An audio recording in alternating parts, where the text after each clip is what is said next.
Yo, what up, man? It's your boy Kid Cudi, good music in the building. You already know what it is, Cleveland Status. I'm right here with 8081. We kicking it next, Shaker Square. You know what it is, y'all. I'm back. That's what it is. 8081.com.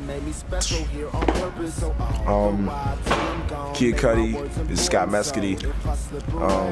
From Shaker Heights originally. Moved to New York when I was 20 years old.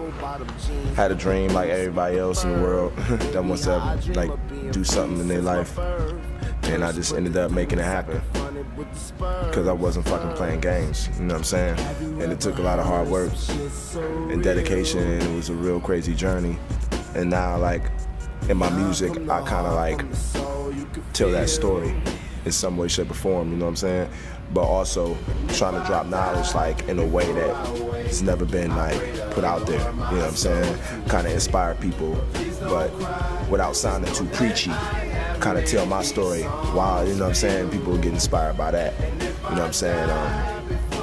I'm trying to like better myself through my music, you know what I'm saying? My music is really like therapeutic for me, you know what I mean? So like I put a lot of myself into my music, so hopefully it help everybody else that's been fucking with it like day and night. Like it's been touching a lot of people. So hopefully the rest of the music does the same, because the whole album kind of is the continuation of Day and Night where Day and Night left off. You know what I mean? So I'm excited about the album. Basically, the reason why I made that move is because I just felt like I needed to be in a new like vibe, and it took a lot for me to make that jump. But, you know, being in Cleveland, it's like when I would do these open mics and stuff like that, like I would just get like a little bit of love, and I really wanted to, you know, capitalize on that and make it like massive. You know what I'm saying? Because I understood that the shit that I was making at that time wasn't easy to grasp. You know what I'm saying? I understood that my niggas wouldn't necessarily get it. You know what I'm saying? Because my brain, I felt like, was on some other, and it was. You know what I mean? Like, I always kind of, when I grew up, I always kind of felt like an outcast and shit. You know what I mean? But instead of, like, being worried about that shit, now I kind of, like, embraced it, and that's why I made such a leap creatively into my music. That's why we all are hearing about me, because when I stopped second-guessing myself and going in, that's when I created that new and Day and Night.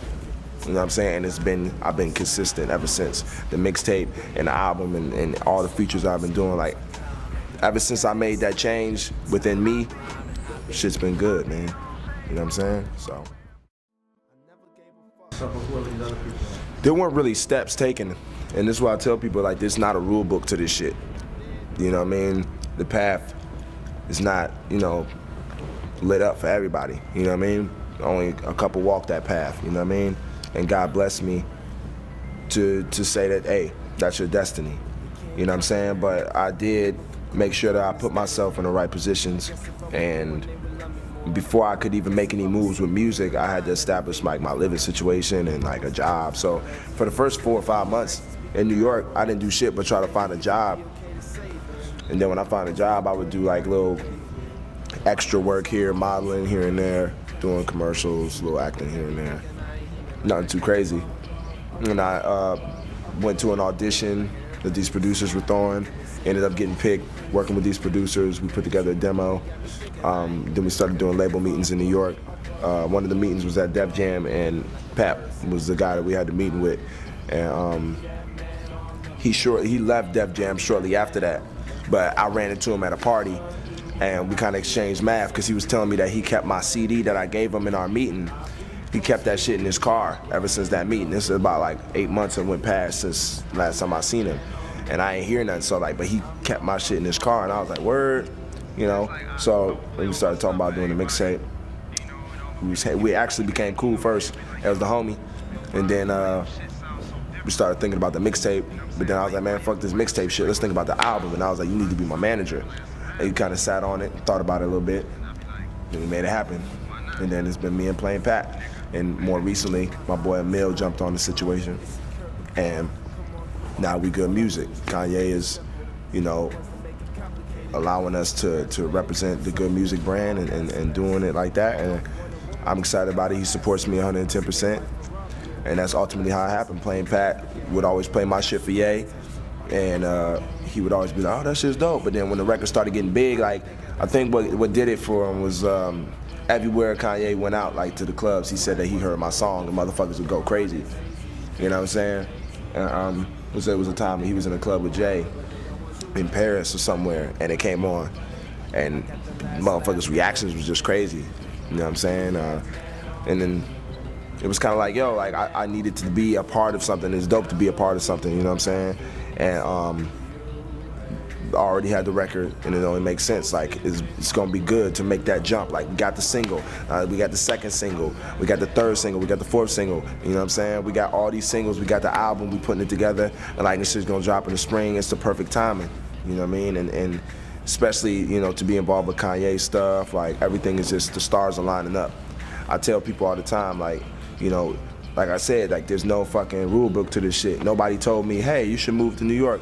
You should do this. No, like niggas didn't know. When I told niggas I was moving to New York to do music, niggas looked at me puzzled. You know what I'm saying? And them same motherfuckers gonna be at the show tonight.